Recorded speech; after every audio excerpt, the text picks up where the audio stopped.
एखन हम छी सुगमा के जे नदी तरफ जाइए सड़क, ओहि सड़क पर ठेकेदार सब पैसा तो ले लै छै, मुदा सड़क के सही से नहीं बनबै छै। सड़क नहीं तो पोखर बना देल गेल छै सड़क के। लोग के बहुत कठिनाई है चले में, पर कोनो ध्यान नहीं सरकार के रहे छै। सड़क नहीं तो पोखर के मतलब दृश्य देखा रहल छी। पोखर बन गेल सड़क पर, ठेकेदार सब सिर्फ पैसा खाइए। हमारे साथ में ये सूरज झा, उनका से पूछबन इस सड़क के बारे में कुछ कहियो। सड़क का लगभग 2 से 3 साल से यह परेशानी है।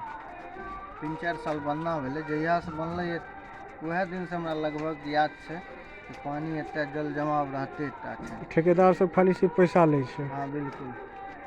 ये सड़क नहीं छै, पोखर के मतलब रूप धारण कर लेलकै सड़क। जी ई एते छै, एकर आगा भी 1-2 जगह छै। अच्छा जी एते से मात्र 50 मीटर आगे में।